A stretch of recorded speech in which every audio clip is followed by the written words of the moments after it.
Todos queremos y esperamos ser alguien.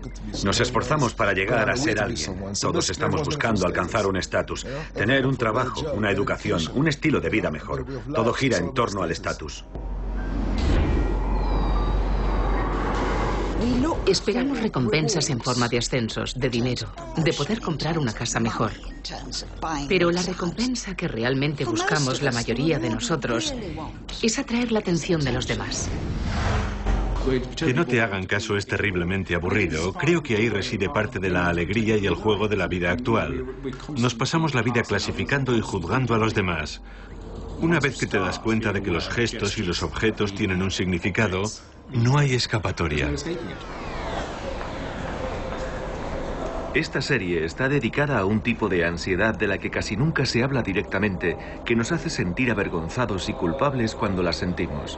Pero también es casi universal y una de las principales causas de nuestras insatisfacciones cotidianas. Quizá no sea demasiado arriesgado considerarla una enfermedad. Es la ansiedad por el estatus. Nos preocupa cómo nos perciben los demás, si nos ven como triunfadores o fracasados, ganadores o perdedores. Esta es una serie sobre el estatus. ¿Qué es? ¿De dónde proviene? ¿Y qué podemos hacer con respecto a los problemas que nos crea? La ansiedad por el estatus. Episodio 2. En el episodio anterior traté de explicar de dónde proviene la actual ansiedad por el estatus. En este voy a investigar cómo afecta prácticamente a todos los aspectos de nuestra vida cotidiana. Nos preocupa que nos despidan por una reducción de plantilla y cómo influirá eso en la forma en que nos ven los demás. Nos preocupa que nos pasen por alto para un ascenso o que nos dejen esperando. O que a nuestros compañeros de trabajo o amigos cercanos les vaya mejor que a nosotros.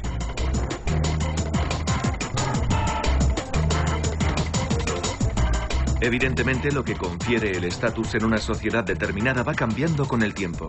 A lo largo de la historia, los motivos que han otorgado un estatus elevado han sido muy variados. En la antigua Esparta, para tener un estatus alto, había que ser guerrero, agresivo, bisexual y dominar el manejo de la lanza contra los enemigos. Entre los inuits, el mayor estatus era para los que sabían cazar peces y focas con el arpón. En la Gran Bretaña del 18 se requería ser un terrateniente con caballos, una lánguida elegancia y una depurada técnica de baile para las veladas en sociedad, mientras que en el siglo XXI el secreto está en la moda, los negocios, los deportes o las tres cosas a la vez. Aunque la forma en la que se alcanza el estatus puede haber cambiado a lo largo de la historia, las consecuencias de lograrlo son las mismas en todos los momentos o sociedades y se reducen a ser bien tratados, ser tratados con respeto e incluso con cierto afecto. Al igual que los enamorados disfrutan de la atención y de los cuidados de quienes los corresponden, quienes gozan de un estatus alto reciben la atención y los cuidados del mundo entero.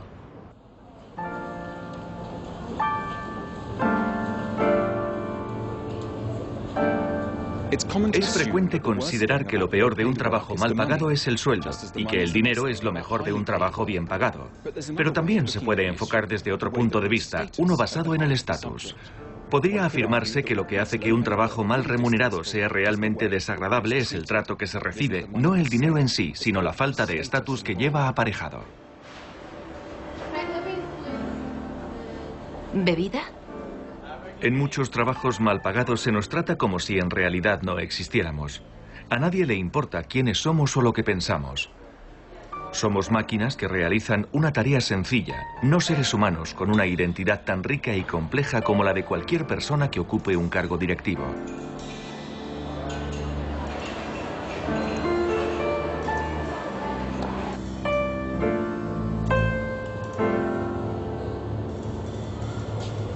Al mismo tiempo, las personas que han hecho fortuna siguen trabajando en parte por el respeto que se granjean entre los demás.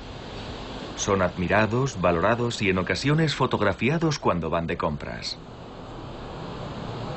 Estrada es una cadena de restaurantes propiedad del multimillonario treintañero Luke Johnson, que consiguió su fortuna al vender una cadena de pizzerías. Luke podría haberse retirado hace mucho tiempo, pero decidió seguir trabajando.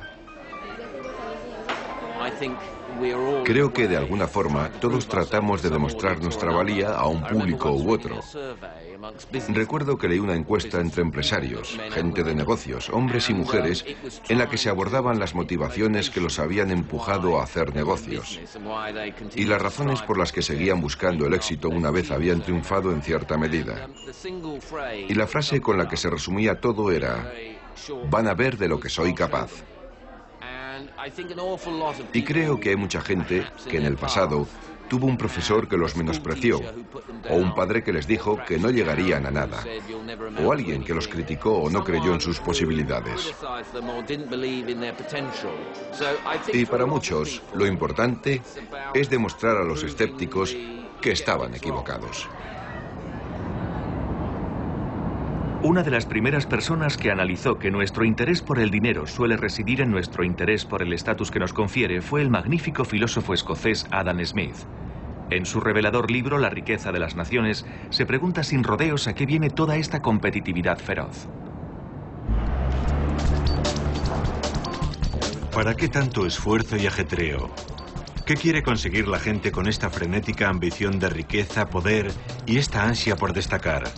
¿Persiguen satisfacer sus necesidades básicas? No. Los salarios de los jornaleros más pobres son suficientes para eso. ¿Qué buscan entonces? Quieren recibir un buen trato, ser atendidos, que se les preste atención con simpatía, amabilidad y aprobación.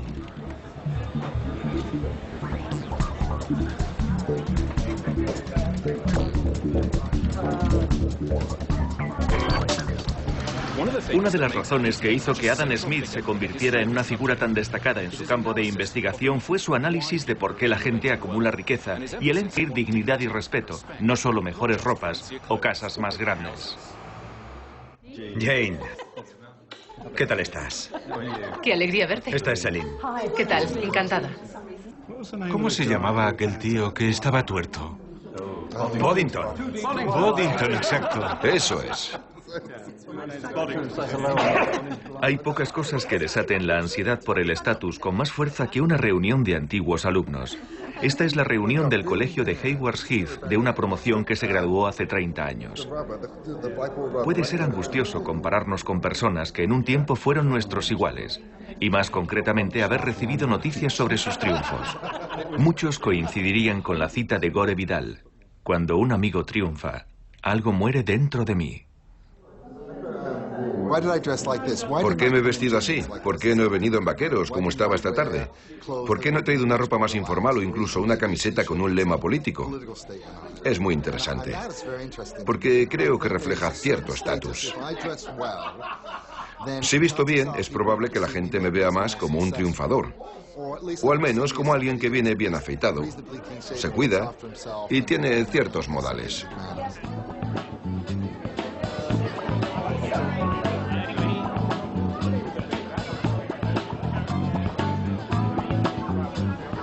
¿Por qué nos importa tanto el estatus? Quizá porque nuestra autoestima depende mucho de cómo nos valoran los demás. Es como si padeciéramos una incertidumbre congénita en cuanto a nuestra propia valía, de forma que ganamos confianza cuando otros nos valoran y la perdemos cuando no se nos hace caso. El ilustre filósofo y psicólogo estadounidense William James llegó incluso a sugerir que si todas las personas con las que nos topáramos nos ignoraran completamente, sería peor que sufrir una tortura.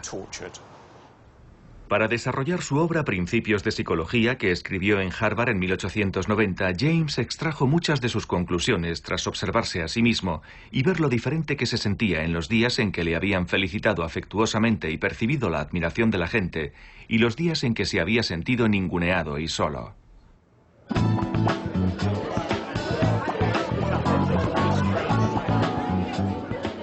Pero lo que realmente le impresionó fue la medida en que las opiniones de los demás influyen en el concepto que tenemos de nosotros mismos, como si hubiera una identidad que reside en la manera en que nos juzgan los que nos rodean.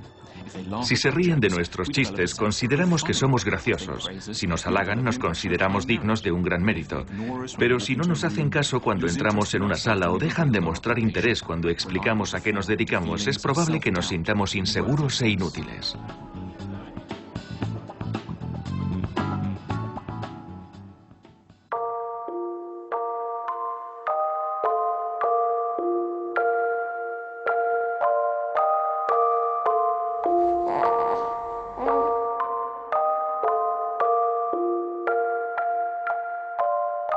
En todos nosotros siguen quedando vestigios de nuestra infancia. ¿Qué necesita un bebé para desarrollarse? En la década de 1940, en Austria, se realizó un descarnado estudio sobre este tema. Se hizo un seguimiento de 2 grupos de bebés que recibieron un trato material excelente. Pero mientras uno de ellos estaba a cargo de madres sonrientes y cariñosas, del otro se ocupaba un grupo de enfermeras anónimas en un inmenso y moderno orfanato. Se llegó a la conclusión de que los que se habían criado con cuidadores anónimos tenían problemas graves de desarrollo, e incluso los doctores atribuyeron la muerte de algunos de estos huérfanos a una mera falta de atención continua. Esperamos recompensas en forma de ascensos, de dinero, de poder comprar una casa mejor. La recompensa que realmente buscamos la mayoría de nosotros es atraer la atención de quien nos interesa, de la persona por la que nos estamos esforzando. ¿Quién quiero que aprecie lo bien que lo estoy haciendo? ¿Mi pareja? ¿O todavía estoy intentando que mi padre o mi madre se sientan orgullosos de mí? ¿Es la niña que hay en mí la que aún busca reconocimiento? Es interesante pararse a pensarlo, porque al final te das cuenta de que todos buscamos la atención y la aprobación de alguien. Creo que queremos sentirnos seguros de contar con la aprobación de quienes queremos y nos quieren. Es lo que más deseamos en el mundo. Más que ganar 1 millón en quién quiere ser millonario. Si preguntáramos a la gente si prefiere ganar 1 millón o sentirse completamente seguro en sus relaciones afectivas, ya sean sexuales o no, creo que está claro cuál sería la respuesta. Eso es lo que queremos por encima de todo: seguridad, sentirnos queridos y no sentir que esas relaciones corren peligro. Al igual que los bebés, necesitamos esos pequeños signos de cuidado y atención que englobamos en la palabra amor. Sin este amor quizá no moriríamos, pero sí acabaríamos angustiados y tristes. A lo largo de nuestras vidas buscamos 2 tipos de amor: el amor romántico y el amor por parte del mundo. El romántico es el que alimenta las novelas, las canciones y los artículos de las revistas. Nuestra búsqueda de amor por parte del mundo es igual de intensa, pero se tiende a hablar de ella en términos cáusticos y vergonzantes, como si fuera algo capaz de interesar solo a las almas con carencias o envidias. Pero bien al contrario, nuestro interés por alcanzar un estatus está ligado a algo tan vital para nosotros como la luz, el calor, la comida o el agua.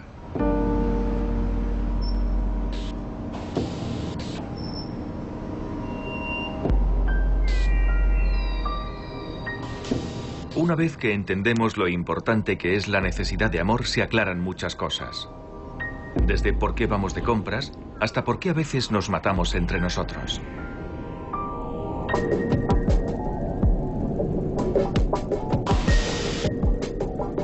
Cuando vamos de compras, gran parte de nuestra motivación no está relacionada con necesidades materiales urgentes.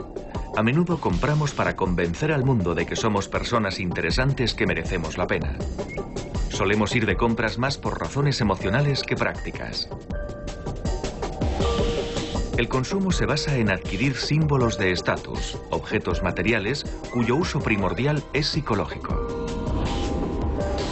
Hay objetos que le dicen al mundo que somos merecedores de dignidad y respeto.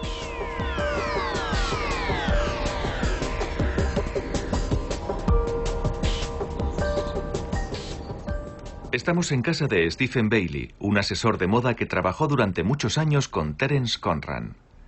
Él tiene una opinión experta sobre por qué compramos artículos de diseño. No tengo claro si ciertos objetos hacen que nos quieran más, pero sin duda nos hacen más interesantes. Al saber que hoy iba a hablar con ustedes, tuve que tomar una decisión consciente y elegir entre 5 relojes de pulsera. Y me ponían muy nerviosos sus posibles expectativas, porque pensaba que quizá esperaban que llevase un Rolex. En su lugar, he optado por uno antiguo y desconocido, con una correa de piel de avestruz.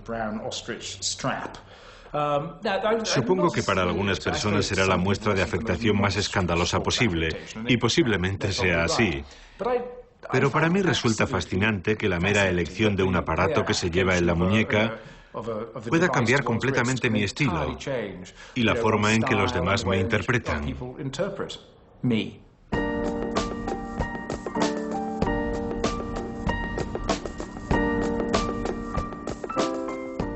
Soy plenamente consciente de los mensajes sobre el estatus que envían los objetos. Y recuerdo que hace unos años la compra de una pluma estilográfica me supuso un auténtico dilema filosófico. Y sé que mi forma de ver el mundo me ha hecho preocuparme siempre por comprar la mejor mesa, la mejor silla, el mejor reloj, lo que fuese. He encontrado una marca concreta de plumas estilográficas, lo que es muy importante para mí porque escribo mucho. Y creo que estas plumas son lo último en el mercado. Cuando di con ellas, ahorré dinero y me compré una. Estoy encantado. Y luego, para mi espanto, empecé a ver que este artículo, que había sido exclusivo y desconocido hasta el momento, empezaba a hacerse cada vez más popular. Y pasé un momento terrible de autoexamen, tratando de decidir si, ahora que mi veneradísima pluma se había popularizado tanto, debía esconderla y dejar de utilizarla. Y finalmente decidí que lo mejor que podía hacer era seguir adelante y afrontarlo, porque esconderla sí que iba a ser un signo de altivez. El hombre que acuñó el término símbolos de estatus fue el sociólogo estadounidense Thorstein Veblen, que publicó en 1899 un libro maravillosamente ingenioso y mordaz titulado Teoría de la clase ociosa. Después de observar largamente a sus vecinos más acaudalados de Connecticut, quedó fascinado por la manera en que las personas adquirían ciertos bienes de lujo para simbolizar su estatus. Muchas prendas de ropa se diseñaban deliberadamente para mostrar que quienes las llevaban no necesitaban trabajar. De hecho, ni siquiera habrían podido hacerlo con un vestuario tan poco práctico. A menudo se ridiculiza a quienes se interesan en artículos, coches o ropa de lujo y se los describe como codiciosos por querer tener esas cosas, pero se pasa por alto un detalle emocional. A la gente le atraen los símbolos de estatus fundamentalmente porque quieren sentirse valorados.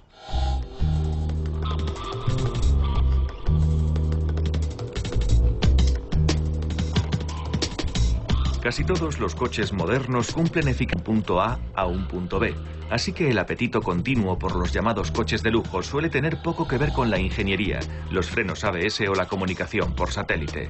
Está más relacionado con recibir un buen trato.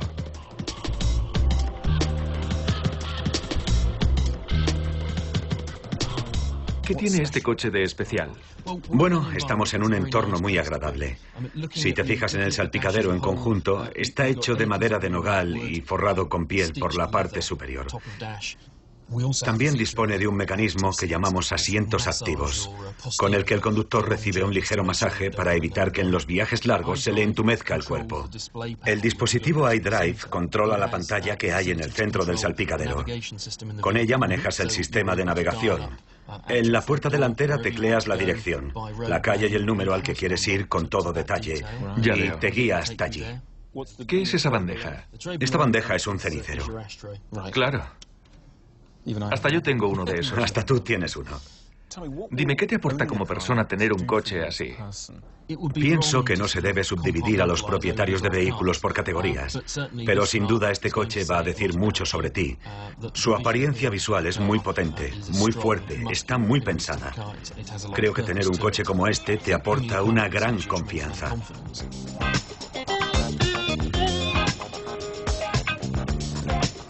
Quizá quienes más se esfuerzan por tener éxito son las personas a las que más persigue el fantasma del fracaso. Si profundizamos un poco en aquellos que han llegado a lo más alto en su terreno, encontraremos un miedo atípicamente atroz a convertirse en fracasados.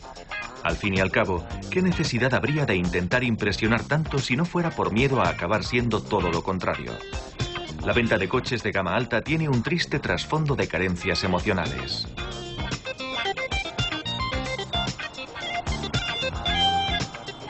En lugar de a una historia de codicia, creo que la existencia de bienes de lujo apunta más a un pasado con traumas emocionales. Es el legado de personas que se sintieron presionadas por la insensibilidad de los demás y trataron de impresionarlos con objetos materiales. Y eso hace que la responsabilidad de lo que ocurre en torno al mundo de los artículos de lujo no solo recaiga en quienes los compran, sino también en su público. Porque hay un hecho desagradable, pero cierto. La cantidad de afecto que uno recibe del mundo depende de la cantidad de símbolos de estatus que puede exhibir. Las señales de lo mucho que anhelamos el respeto de los demás no están solo en nuestras ansias de consumo. también se reflejan en nuestra susceptibilidad extrema ante si se nos toma en serio o no. Una susceptibilidad tal que puede hacer que alguien desafíe a los demás o incluso se rete a duelos a muerte para demostrar su valía.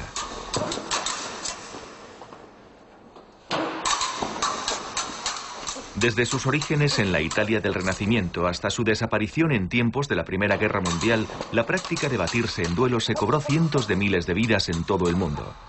El estatus era una cuestión de honor. A menudo, las razones para retar a alguien a duelo eran de lo más insignificante.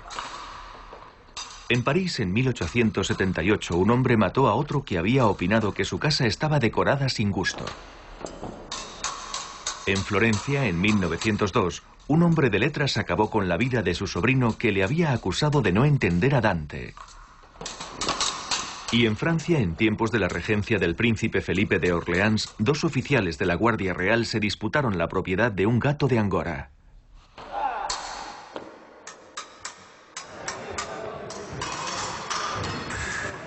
Los duelos simbolizan una incapacidad extrema para entender que nuestro estatus solo debería importarnos a nosotros y que no cambia en función de lo que opinen los demás. Para el duelista, lo que los demás piensen de él es el único factor que define lo que puede pensar sobre sí mismo.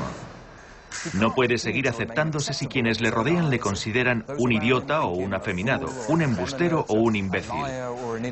Prefiere morir de un disparo o una puñalada a dejar que entre la opinión pública se instalen ideas negativas sobre él.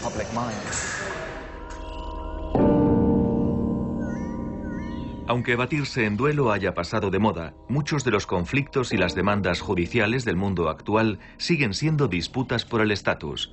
Damien Cope, un joven de 22 años, acabó inmerso en una reyerta por pedirle a un miembro de una banda que guardase la pistola que llevaba en un parque del sur de Londres lleno de mujeres y niños. Aquel día en Burgess Park había un miembro importante de una banda y por algún motivo le pareció que Damien le había faltado al respeto y se estaba enfrentando a él. Cuando un miembro de una banda quiere demostrar que se está enfrentando a ti, te enseña el arma. Y eso es lo que hizo con Damien. Y Damien le faltó al respeto pidiéndole que guardara la pistola y emplazándolo a un cara a cara para que ganase el mejor. Y ahí fue donde Damien se metió en un lío de verdad. Si le echas un pulso a una persona así, te lo va a aceptar.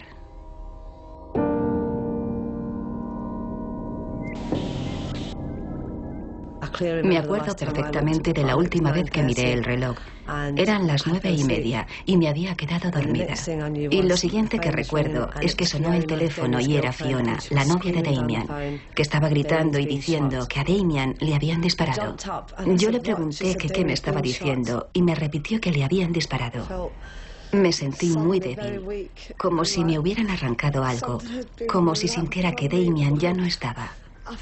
Sentí cómo abandonaba mi cuerpo, porque yo había llevado a ese niño durante 9 meses, lo había criado durante 22 años.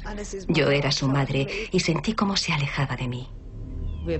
Fuimos a urgencias y vi que Joan, la enfermera, y un par de agentes de policía se acercaban a la entrada. Y por la cara de la enfermera supe lo que iba a decir. Negó con la cabeza y dijo: "Lo siento mucho, ha fallecido". Y yo les pedí que me llevaran con él. Por favor, quiero ver a mi hijo. Me cogió de la mano y me llevó por el pasillo. Vi a mi hijo y me abracé a él. Le preguntaba que por qué le habían disparado, qué había hecho para que alguien le asesinara. La muerte de Damien Cope es un ejemplo espeluznante de las consecuencias de una disputa por el estatus. Pocos empuñamos un arma cuando nos insultan, pero lamentablemente el sentimiento de vulnerabilidad ante las opiniones de los demás es habitual. Cabe preguntarse por qué actualmente esta ansiedad por el estatus es mayor que nunca en la historia.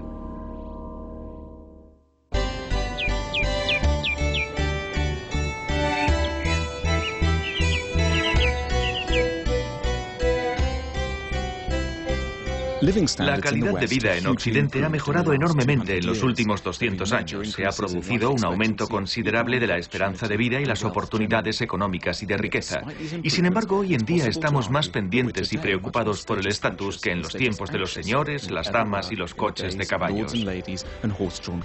Si viajamos atrás en el tiempo, veremos que a pesar de todas las desventajas que tenían las sociedades antiguas, en lo que respecta al estatus, todas tenían una gran ventaja.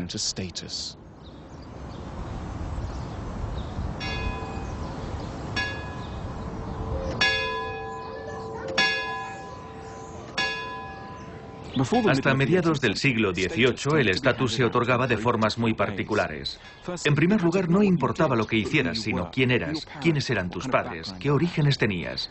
Quienes ocupaban los estratos más altos de la sociedad no eran necesariamente los mejores, sino que eran personas a las que habían servido los privilegios en bandeja. En segundo lugar, había muy poca movilidad social. Uno tendía a quedarse donde estaba. Y en tercer lugar, la gente tendía a tener pocas expectativas sobre el tipo de vida que podían llevar.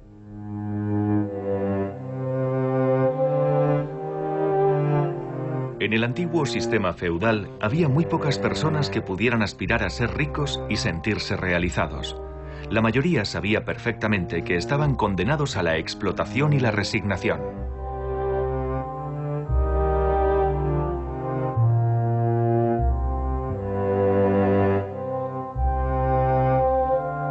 Los que pertenecían a las clases trabajadoras eran considerados seres carentes de razón y por tanto destinados a llevar vidas sombrías, de la misma forma que los animales de carga servían para labrar los campos. Pero la noción de que la desigualdad era justa o al menos irrevocable, a menudo la compartían también los propios oprimidos. Con la expansión del cristianismo a finales del dominio del Imperio Romano, muchos cayeron en las redes de una religión que les enseñaba a interpretar el trato desigual que recibían como parte de un orden natural e inmutable. Con su libro Polycraticus, publicado en 1159, el filósofo medieval inglés Juan de Salisbury se convirtió en el escritor cristiano más famoso al comparar la sociedad con un cuerpo humano y usar la analogía para justificar un sistema de desigualdades naturales. En su relato, las partes del Estado se correspondían con las partes del cuerpo humano. El gobernante era como la cabeza, el parlamento como los pulmones, el erario como el estómago, el ejército como las manos y las clases obreras en general como los pies, mientras que a los campesinos se los comparaba con los dedos de los pies. Detrás de esta metáfora claramente insultante estaba la idea de que en la sociedad a cada uno se le había asignado un papel inalterable. Según el sistema de clases antiguo, era imposible preguntarse por qué algunos podían disfrutar de banquetes mientras los demás estaban condenados a labrar las tierras. Era casi tan impensable como preguntarse si Dios existía realmente. En el antiguo sistema había quienes tenían un estatus y quienes no, y estos últimos no podían hacer casi nada al respecto. Era un sistema injusto a todas luces. Según avanzaba el siglo XVIII, empezó a surgir un nuevo sistema de distribución del estatus que llenó de esperanza a millones de personas y cambió radicalmente sus vidas, aunque trajo consigo un nuevo grado de ansiedad. Ese nuevo sistema se denominó meritocracia.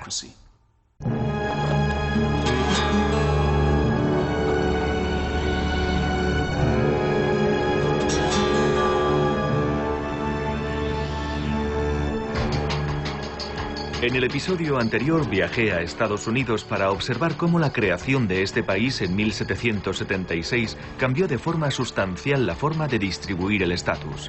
La constitución de este nuevo país se basó en una idea que acabaría afectando a casi todos los aspectos de la vida en todo el mundo occidental moderno: la idea de la meritocracia.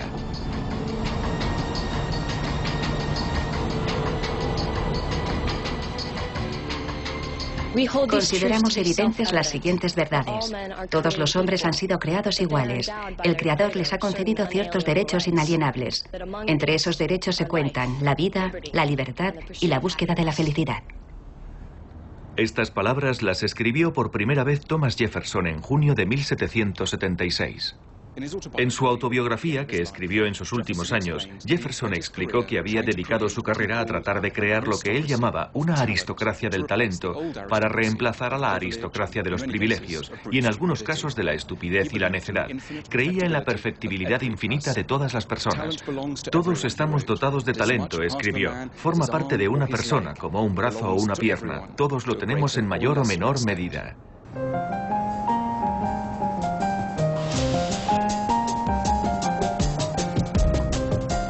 A partir de principios del siglo XIX, las librerías estadounidenses se llenaron de autobiografías de héroes hechos a sí mismos y de compendios de consejos dirigidos a quienes aún no habían conseguido llegar lejos. Relatos de moralidad que hablaban de transformaciones personales radicales y de la rápida conquista de inmensas fortunas y felicidad incalculable. La expansión de los medios de comunicación ayudó a los estadounidenses corrientes a empezar a soñar que algún día podrían tener la misma vida que las personas de clase alta sobre las que leían. Ladies' Home Journal, Cosmopolitan y Vogue ponían las vidas más opulentas al alcance de nuestra imaginación. Con el talento suficiente, cualquiera podía lograr cualquier cosa.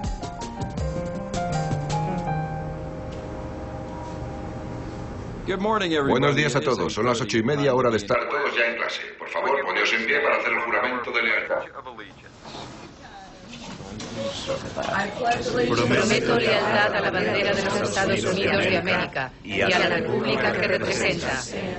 Una nación bajo Dios, indivisible. Con libertad y justicia para todos. Silencio, por favor.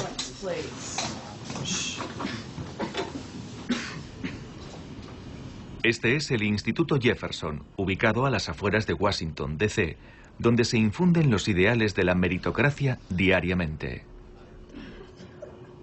Gracias. Que tengáis un buen día. Este ideal estadounidense no integra, claro está, la búsqueda de igualdad, sino únicamente un periodo inicial de igualdad de oportunidades estrictamente regulado. Si todo el mundo ha tenido las mismas posibilidades de ir al colegio y entrar en la universidad, entonces, según esta teoría, la aristocracia que nazca en esa sociedad será completamente justa.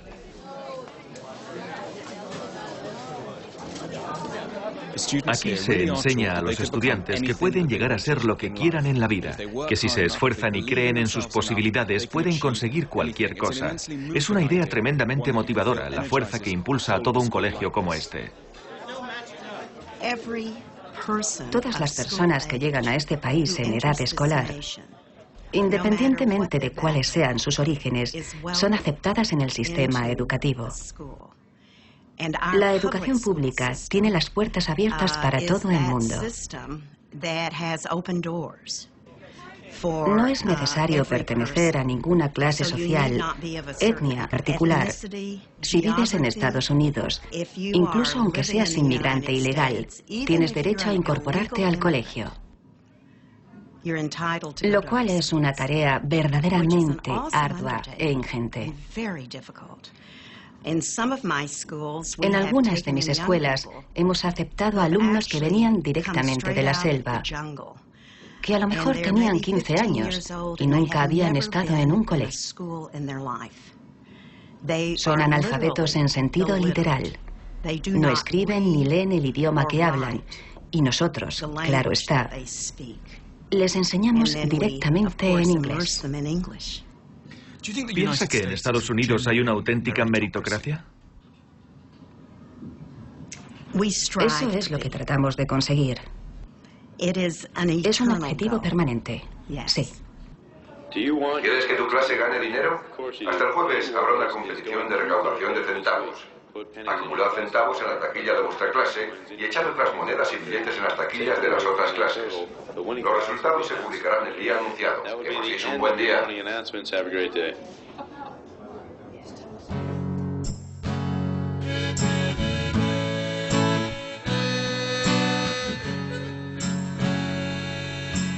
El sueño americano tardó mucho tiempo en recorrer el camino de vuelta a la madre patria.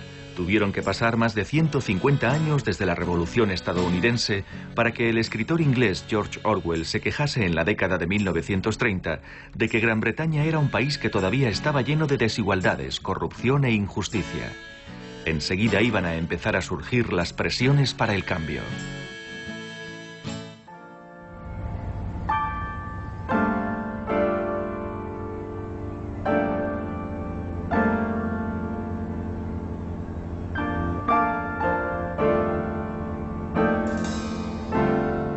Lo que hoy necesitamos en Gran Bretaña es una revolución contra los privilegios de clase. Debemos luchar contra la idea de que un alumno poco espabilado de un colegio privado es mejor en su trabajo que un mecánico inteligente. Aunque haya individuos honrados y con talento entre ellos, debemos romper el dominio de la vieja aristocracia. Inglaterra debe asumir la realidad de su situación. En marzo de 1936, Orwell pasó 2 meses aquí en Wigan, Lancashire. La pobreza que vio le consternó, pero lo que le horrorizó más aún, lo que consideró que eran las causas de la pobreza, fue el hecho de que quienes tenían un estatus más bajo no parecían merecerlo. Se fue de allí pidiendo a gritos una revolución en la estructura de clases. No tenía por qué ser una revolución violenta. No eran necesarias las banderas rojas y los disturbios callejeros, sino que lo que se debía perseguir era un cambio de rumbo en el poder hacia aquellos miembros de la sociedad que lo merecían. La situación ha evolucionado en el sentido que él reclamaba. Independientemente de las diferencias entre la izquierda y la derecha, todos han coincidido en que hay que establecer una auténtica meritocracia que funcione. Sus opiniones sobre cómo conseguirlo pueden diferir, pero todos coinciden en que es primordial. Si usted visitara Kingsdown School, uno de los mayores institutos de la zona, comprobaría que las ideas de la meritocracia de Orwell se han puesto en práctica. Ya se ha presentado la tabla de clasificación y volvemos a estar los primeros. Creo que hemos estado ahí todo el año. Sí, eso creo. Creo que no hemos descendido de esa posición en todo el curso. Pero aún quedan un par de meses lectivos y nos podrían superar si nos relajamos y no mantenemos el nivel. Está claro que no queremos acabar segundos y para eso hay que asegurarse de conservar la primera posición. Cuando yo llegué, el instituto estaba perdiendo prestigio. Los resultados no eran buenos y los ánimos no acompañaban. Creo que la gente del barrio no tenía muy buena imagen del instituto, no tenían mucha confianza en él y todo el mundo estaba un poco decaído. ¿Y qué hiciste cuando entraste? Lo que teníamos que hacer era levantarles la moral a todos y hacerles recuperar la autoestima. Eso era lo fundamental para empezar. Asegurarnos de que los habitantes de la zona se sintieran valorados y considerasen el instituto un lugar en el que podían triunfar. Así que nuestro lema fue tu oportunidad para triunfar. Vamos a darles un aplauso. Hace 3 años, un 10% de los estudiantes que salían de aquí lo hacían sin haber obtenido ningún título. El año pasado, todos salieron con 4 certificados correspondientes al bachillerato elemental y el 96% había obtenido 5. Es un progreso asombroso. Y también hubo un aumento del 400% en los alumnos que aprobaron 5 o más certificados correspondientes al bachillerato superior. Han avanzado muchísimo. Los beneficios del sistema meritocrático han sido extraordinarios. Aquellos que durante generaciones habían vivido atrapados en un nivel de la jerarquía, por fin han podido sentirse realizados en la medida en que su talento lo permita, sin que su raza, clase, sexo o edad hayan sido obstáculos en su progreso. En la distribución de las recompensas ya hay un elemento de justicia.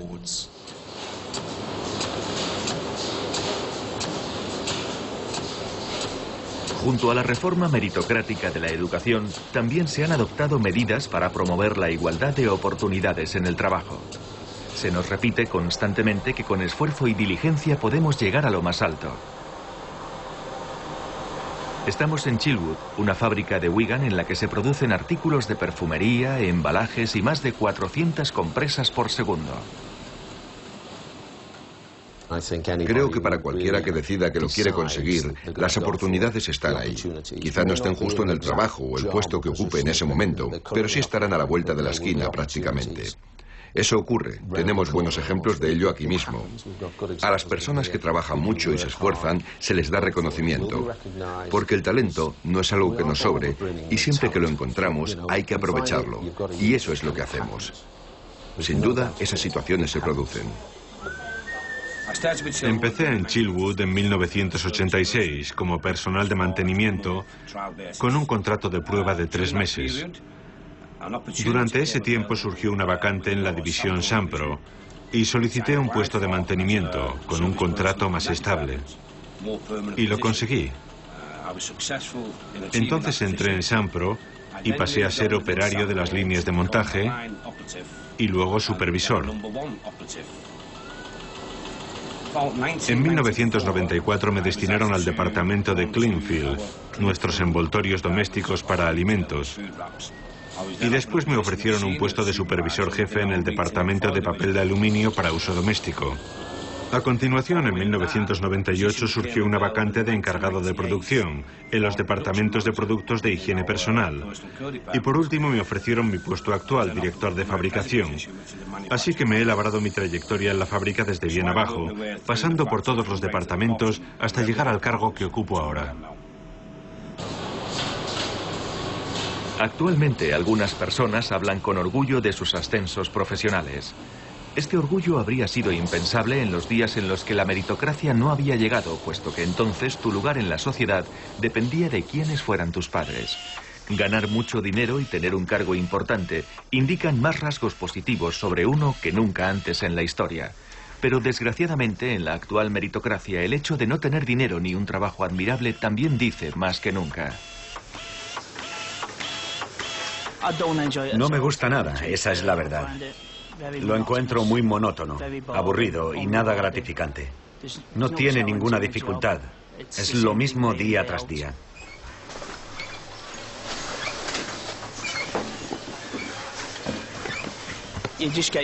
Te acabas acostumbrando a la rutina. Vienes, haces exactamente el mismo trabajo que hiciste ayer, lo mismo un día tras otro. Y yo ya me estoy hartando, para ser sincero.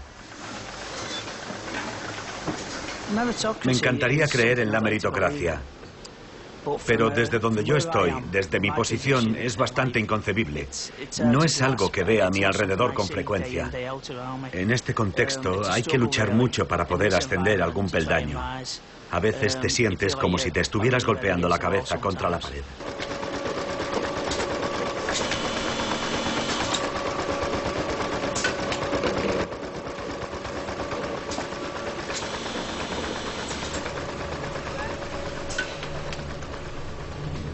La meritocracia tiene un lado oscuro. Si quienes han triunfado merecen su éxito, eso implica necesariamente que quienes no lo han conseguido merecen su fracaso. En una era meritocrática, en la distribución del éxito y el fracaso parece intervenir un elemento de justicia. La quiebra económica se asocia con un sentimiento de vergüenza que afortunadamente quienes vivieron en otros tiempos no tuvieron que experimentar. La razón por la que quienes siendo listos, capaces o aptos de alguna manera no consiguen triunfar es muy difícil de justificar para aquellos que no tienen un estatus elevado. Al mismo tiempo, los ricos parecen sentir que merecen que las cosas les vayan bien. Y esto debilita radicalmente la verosimilitud de gran parte del pensamiento socialista de izquierdas que se basaba en la idea de que los ricos son fundamentalmente unos cerdos ladrones y saqueadores.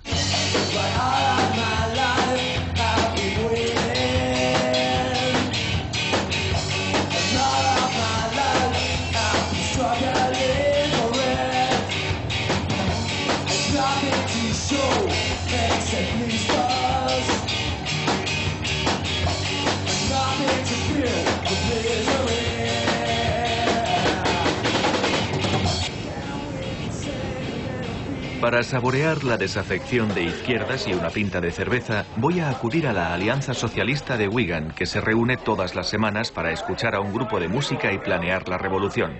Para ellos, las ideas de la meritocracia no son más que mentiras perniciosas. Tengo la impresión de que hay una especie de conflicto muy interesante, pero potencialmente triste, entre la idea de la meritocracia y las ideas de izquierdas. Gran parte del pensamiento de izquierdas se ha basado en la idea de que quienes ocupan los estratos superiores de la sociedad lo han conseguido de alguna forma mediante el robo, la explotación y un comportamiento poco ético en general. Eso es. Así que hay un conflicto entre la meritocracia y la izquierda, y quería planteároslo a vosotros. ¿Cómo lo interpretáis? ¿Qué pensáis? En este país no hay ninguna meritocracia. Lo que hay es una ilusión. La impresión de que la gente realmente puede prosperar en este mundo. Puede conseguir coches y casas más grandes. Y es como perseguir un sueño. Como socialistas diríamos que en cualquier sociedad, aquellos que rigen la sociedad consiguen y mantienen el gobierno con una combinación de fuerza y engaño, en la que la fuerza es... ¿Cuál es el engaño? La fuerza es la policía y el ministro Blanket. Pero el engaño, el fraude, es la idea de que de alguna manera puedes llegar hasta lo más alto y no es así. ¿Así que piensas que en nuestra sociedad puedes ser listo, activo y diligente y aún así no triunfar? Sí, así es. La ilusión es hacerte creer que realmente puedes llegar a algo, puedes prosperar, que puedes conseguir una casa estupenda y un coche magnífico. Y es cierto que la gente llega a tener esas cosas, pero generalmente lo consiguen a fuerza de endeudarse y una gran inseguridad. Todos queremos mejorar nuestra calidad de vida, pero lo que realmente sucede es que la naturaleza de la sociedad en la que vivimos va en contra de que la mayoría lo consigamos.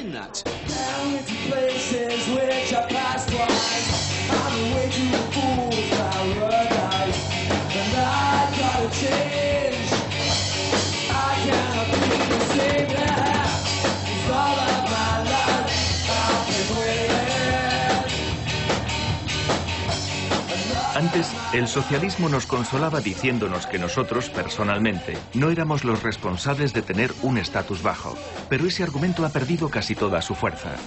El duro lema de la vida moderna es que los triunfadores se labran su suerte.